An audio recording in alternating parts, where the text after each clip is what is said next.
우리가 인생을 살면서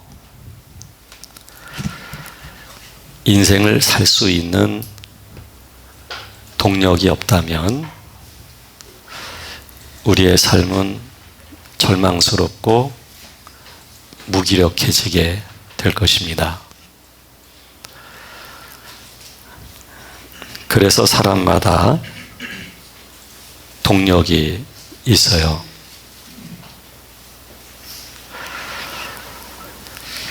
일반적으로 사람의 동력은 자아라고 하는 것을 실현하는 것으로서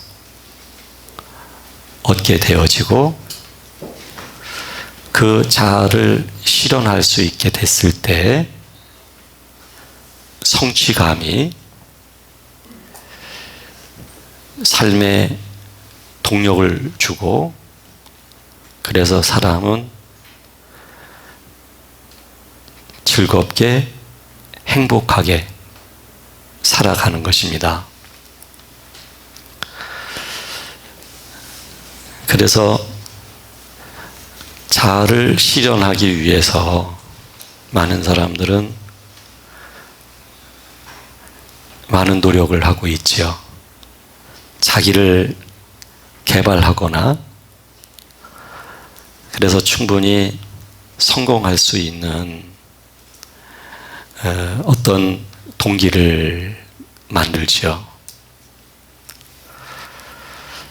그래서 많은 사람들이 자기를 실현하기 위해서는 중요한 것은 자기 자신을 진실되게 볼 수 있어야 된다라고 말을 합니다. 내가 누구인지, 내게 어떤 재능이 있는지, 이것을 진실되게 확인하고, 그리고 자기 개발을 하게 되면 자기를 실현할 수 있다고 보는 것입니다. 근데 여기에서도 실현시켜 나가는 과정이 있고, 그리고 그 결과가 있어요. 사람들은 두 가지 형태를 띄어요. 한 부류는 과정을 중시하는 사람들이고, 한 부류는 결과를 중시합니다. 과정을 중시하는 사람들은 그때그때 자기 자아의 실현을 통한 성취감을 갖게 돼서 조금 더 건강한 편이에요. 그러나 결과를 중시하는 사람은 과정이 하나도 행복하지 않아요. 오직 결과가 성공적이어야만 하기 때문에 매우 신경이 예민해져요. 그 결과에 따라서 행복하고, 그 결과에 따라서 절망스럽고 그렇습니다. 그래서 전문가들은 결과도 중요하지만 과정은 더 중요하기 때문에 자기를 직시하고, 그리고 과정 속에서 자기를 실현시키면서 행복할 줄 알아야 된다고 말을 합니다. 근데 이와 같은 인생의 삶은 그리스도인들에게는 어울리는 삶은 아닙니다. 그리스도인은 자신이 가지고 있는 그 어떤 것들을 개발해서 그것을 실현시키면서 그 가정 속에서 즐거워하고 그 결과로서 행복해하며 살아가는 사람들이 아닙니다. 그것은 자아실현이라고 하는 주체를 인간에다가 두고 한 생각이고 또 삶의 방식이기 때문에 그렇습니다. 하나님을 알지 못하는 사람은 사람이 주체가 되지요. 그러나 하나님의 사람들은 주체가 바뀐 사람들이에요. 바로 하나님 자신이 주체가 되는 것입니다. 하나님이 주체가 될 때에 최고의 동력은 하나님 자신이 되는 것입니다. 하나님 사람이 아직도 자기를 통해서 실망하고 자기 때문에 아파하고 자기 때문에 즐거워하고 이렇게 살아간다고 한다면 아직 내가 나의 주체로서 내가 인생을 살고 있다는 얘기입니다. 그래서 자기 자신에게는 끝없는 욕구가 있어요. 그 욕구를 실현시키기 위해서 많은 노력을 해요. 방법론을 찾아요. 자기를 개발해요. 그리고 교회에서는 기도해요. 그 욕구를 하나님께 기도하면서 충족하려고 해요. 사람이 주체가 될 때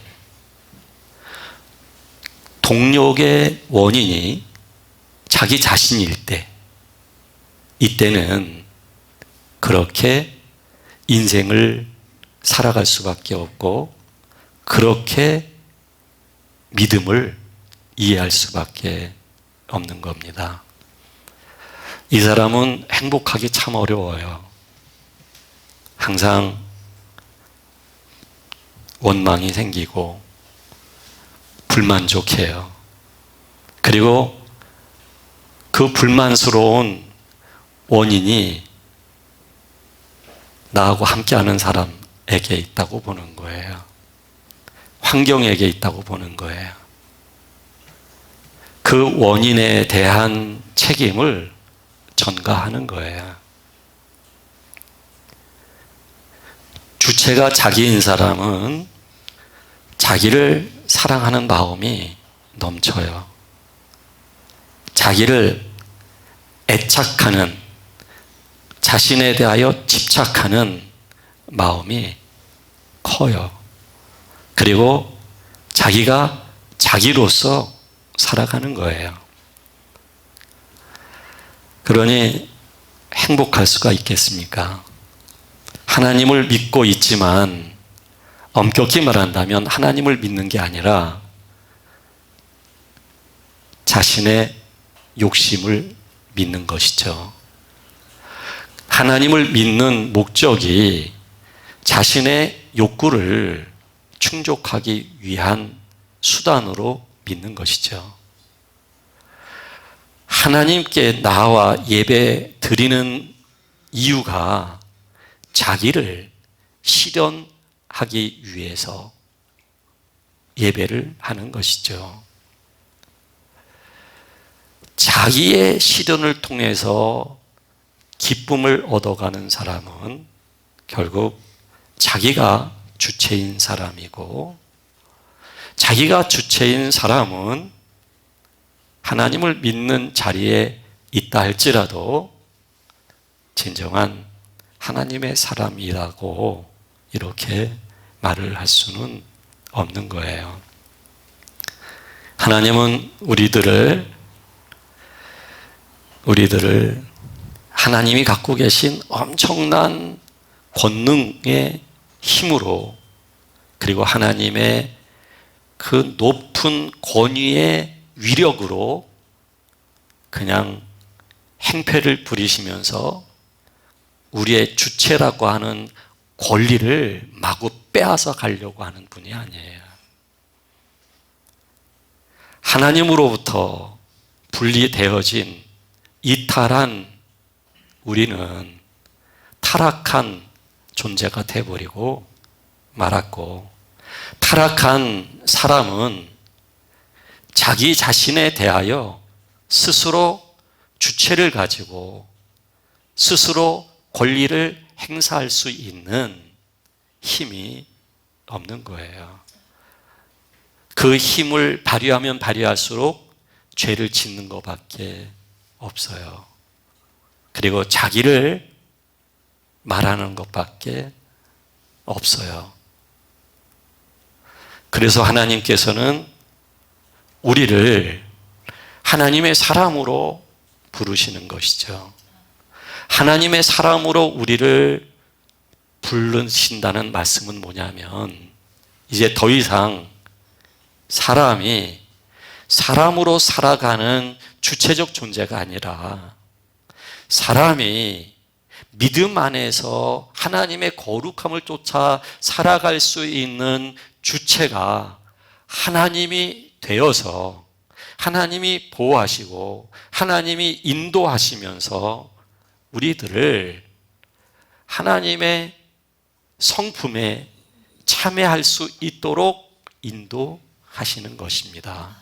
그래서 나의 주체가 더 이상 주체로서 있지 않고 하나님이 나의 주체자가 되어지면 되어질수록 이제 우리의 기쁨과 우리의 즐거움은 바뀌게 되어 있습니다.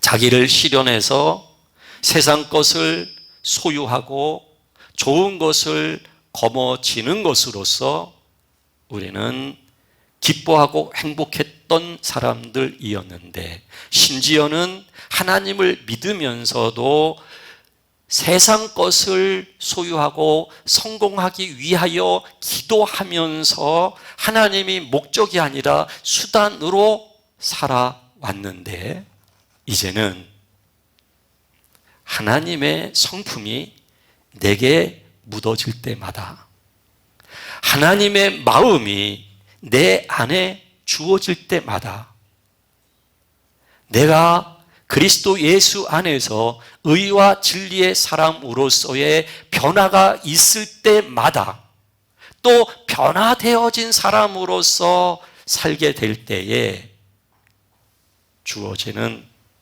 기쁨과 그리고 행복을 알게 되는 것이죠.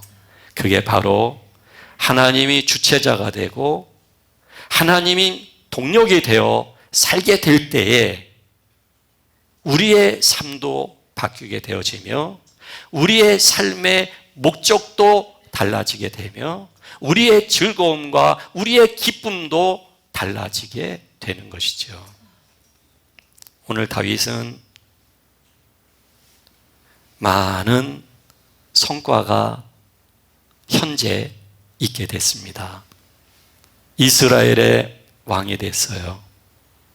그리고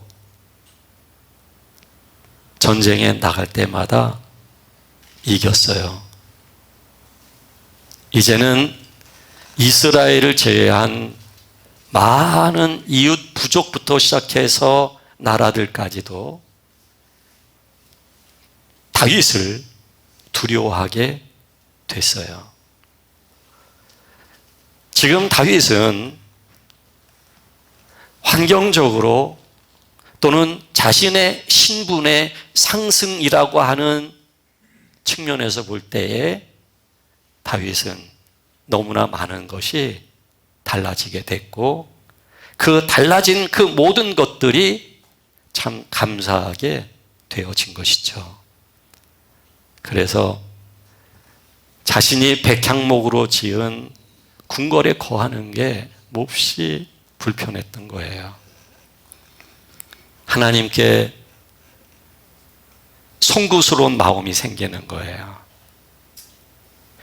내가 누군데, 우리 집이 무엇인데 하나님이 이렇게 은혜를 주실 수 있을까? 목동으로서 저 촌에서 이름도 없이 살다가 들풀처럼 없어질 존재였는데 왕이 되게 하시고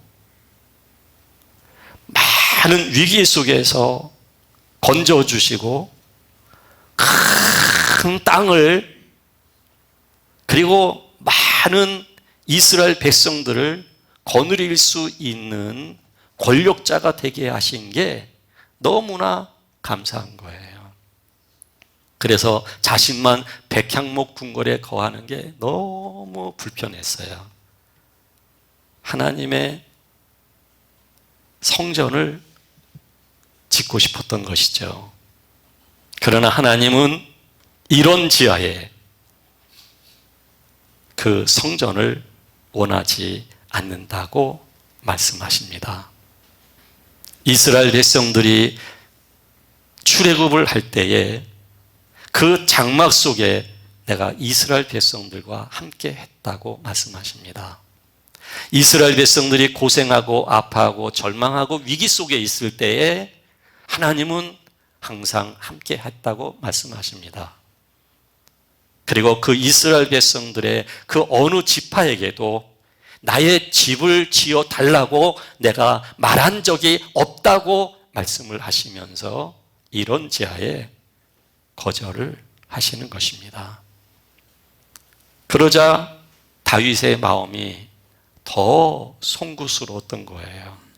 그 내가 누구간데, 우리 집이 무엇이 간데, 이렇게 다윗이 고백을 하고 있는 거예요. 이 고백이 가능할 수 있었던 것은 무엇일까요? 하나님이 이미 말씀하고 계시는 것처럼 이스라엘이라고 하는 민족 공동체를 인도하셨던 것이죠.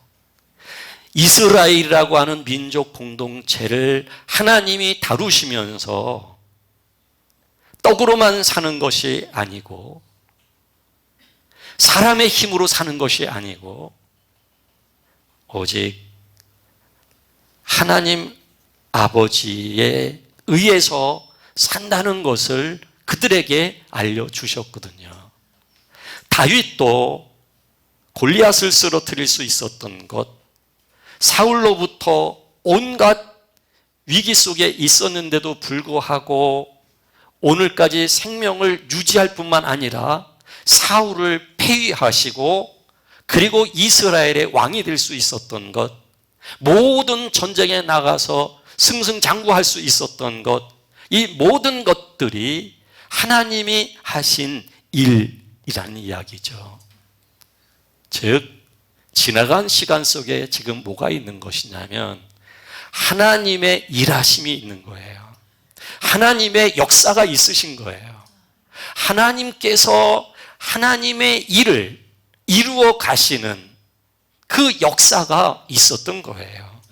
지금 다윗은 온전하고 완전한 믿음의 사람은 아니지만 1차적으로 자신의 신분의 상승과 그리고 환경적 변화와 이것을 통해서 자신이 모든 것을 보니까 이게 하나님의 은혜라고 생각을 하는 거예요.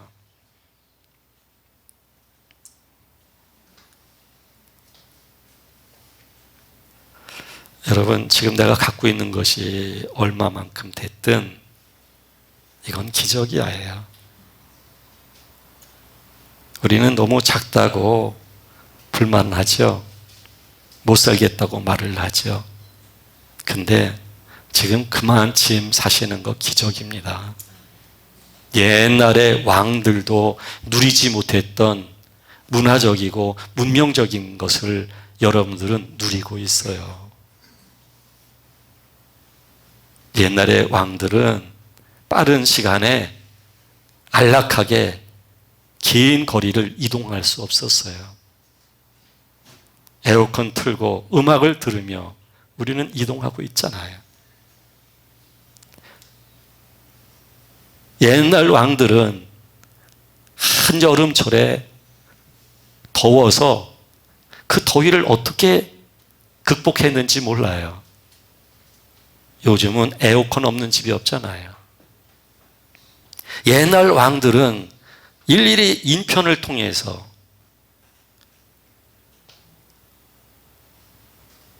멀리 있는 사람에게 소식을 전하고 했는데, 지금 우리는 휴대폰 하나로 언제든지 저 미국까지 계신 분하고 통화도 가능하잖아요.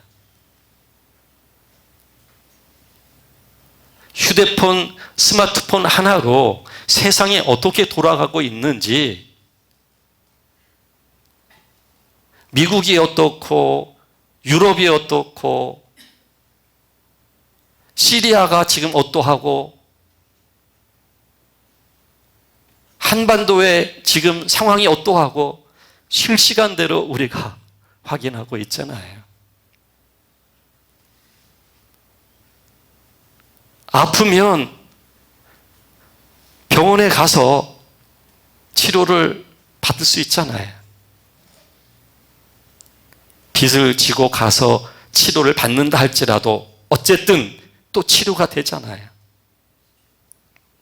그러니까 지금 우리가 가지고 있는 이 환경이라고 하는 것, 자꾸 우리는 상대적으로 나의 환경을 보기 때문에 빈곤감을 느끼는 거예요. 잘 사는 사람과 나를 보니까. 그러나 분명한 것은 우리가 지금의 이 환경은 하나님의 은혜예요. 그리고 한 가지 분명한 것은 우리가 한 짓을 보면 지금처럼 살 수 없는 사람들이에요. 우리는 인간성을 잃었던 사람들이었어요. 우리는 자그마한 일에도 분노하는 사람들이었어요. 우리는 많은 사람에게 얼마나 행패를 부렸는지 몰라요. 그런 인간의 우리들의 모습을 본다면 지금 내가 숨쉬고 살아가는 그 자체로도 하나님의 은혜예요. 다윗이 내가 누구인데, 지금 다윗은 그 하나님이 하나님의 주권으로 이렇게 역사하시고 이렇게 인도하셨다라는 것을 발견한 거예요.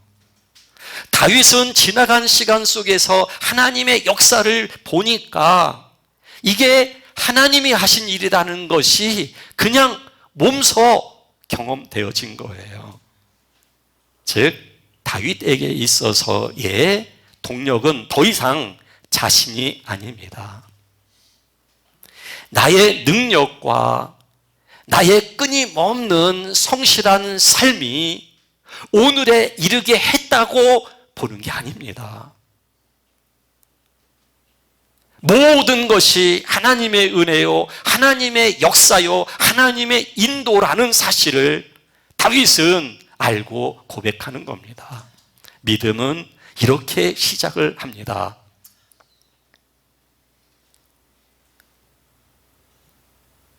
하나님이 하셨다는 걸 인정하는 것으로 시작하는 것입니다. 이것을 인정하기까지, 한 개인이 그것이 고백이 되기까지 정말 무수한 일이 생깁니다. 많은 시간이 흐릅니다. 70이 되고 80이 돼도 아직 하나님이 하셨다는 것을 인정하지 못하는 분들이 계십니다.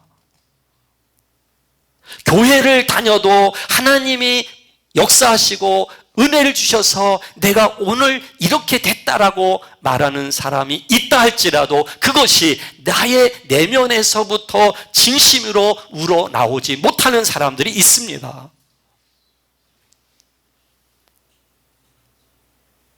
그런데요, 다윗은 이후에 인생이 지금까지 살아온 인생과 비교할 수 없는 그런 질곡의 인생이 주어집니다. 지금까지는 환경의 변화였습니다. 다윗이라고 하는 한 존재의 신분의 상승의 이야기였습니다. 다윗이라고 하는 사람이 살아가는 데 있어서 모든 삶들이 하나님에 의하여 잘 되어진 삶들이었습니다. 여기까지는 누구든지 어쩌면 쫓아올 수 있습니다. 그러나 그 다음이 문제입니다. 다윗은 우리아의 아내 밧세바를 범합니다. 그리고 그의 남편을 죽입니다. 그리고 그의 가정에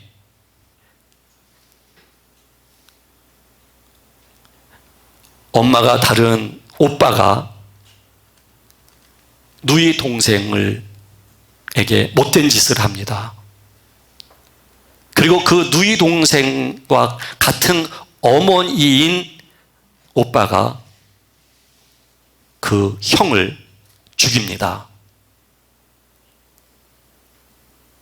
그리고 아버지의 왕권을 뺏기 위해서 쿠데타를 일으킵니다. 지금 다윗의 가문에는 다윗이라고 하는 한 사람이 범죄함을 통해서 지금까지는 다윗이 환경적으로 하나님이 그렇게 인도해 오신 것으로서 그것이 은혜라는 것을 고백할 수 있었지만 이제부터는 다윗이라고 하는 그 본질의 존재가 어떠한지를 하나님은 드러내기 시작하는 것입니다. 우리는 환경에만 급급합니다. 그러나 하나님은 그 환경을 뛰어넘어서 이제는 나라고 하는 존재 자체의 근원을 흔들기 시작합니다. 얼마나 악한 존재인지, 얼마나 추악한 존재인지, 얼마나 더러운 존재인지 우리의 존재의 밑바닥까지 하나님은 드러내게 역사를 하시는 것입니다. 그리고 그런 나로 인하여 우리의 가정에 수많은 풍파가 일어나기 시작하는 것입니다. 다윗의 후궁들까지도 겁탈하는 아들이 생기지 않습니까? 그것도 백주 대레낫에. 이게 한 가문에 다윗의 집안에서 어떻게 이런 일이 있을 수 있다고 우리가 생각하겠습니까? 다윗은 그런 인생의 길을 걸어갑니다. 이제 다윗은 환경을 보고 자신을 인도하셨던 그 하나님이 그 선에서 동력이 되었지만 이제는 자기 존재 자체가 무너지고 그 존재가 어떤 존재인지를 알게 되어지고 자신의 자식들이 범하는 모든 죄악상 그 참상을 보면서 처참할 정도로 자신이 무너지게 될 때에 그때에 다윗이 하나님께 고백하는 고백은 지금의 고백하고는 전혀 다른 내면에서부터 이 근본이라고 하는 본질에서부터 우러나오는 고백을 하게 될 것입니다. 그리고 하나님 자신이 동력으로서 고백이 되어졌을 때에 이거는 결코 환경이 흔들 수 없는 동력이 될 것입니다. 우리는 조금만 환경이 여의치 않으면 우리는 금방 슬퍼집니다. 조금만 힘들어지면 우리는 금방 고민이 많아집니다. 그래서 하나님은 우리들에게 우리들 자신의 본질, 나라고 하는 근본적 존재, 이 존재 자체를 하나님이 다루기 시작하는 것입니다. 그래서 도덕성이 붕괴되는 걸 경험하게 하십니다. 내가 얼마나 나쁜 사람인지 그 처절한 것을 하나님은 경험하게 하십니다. 나라고 하는 존재가 그 처절한 것을 경험해야만이 그때 비로소 나 자신을 부정할 수 있는 것입니다. 나를 비로소 내려놓을 수 있는 것입니다. 나를 내려놓고 나를 부정하게 될 때에 더 이상 동력이, 자신이 안 됩니다. 이제는 나를 인도하신 하나님이 진정한 동력이 될 뿐인 것입니다.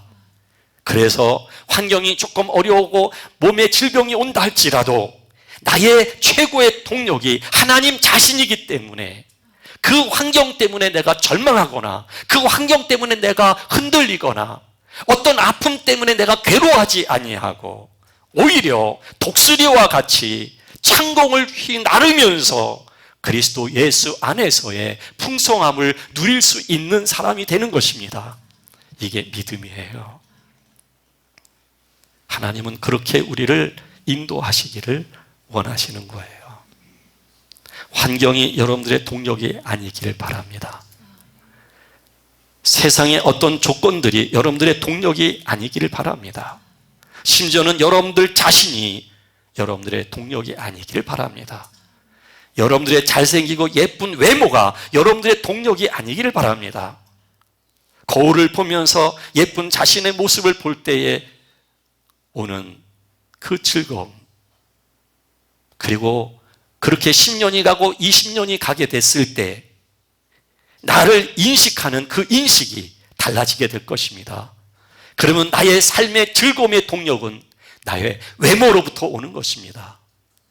그러나 이제는 최고의 동력이 우리 주 예수 그리스도의 아버지이신 하나님이 되셔야 하는 것입니다. 하나님이 우리를 그처럼 최고의 동력이 되게 하시기 위해서 다윗을 인도하셨던 것과 같이 우리를 인도하시는 것입니다. 다윗이 산 삶이 여러분 평탄하다고 생각하십니까? 결코 그렇지 않습니다. 하나님이 다윗을 왕으로 세우셨고 다윗이 그 왕이라고 하는 권력을 가진 것으로서 성공했다라고 생각한다면 큰 오해입니다.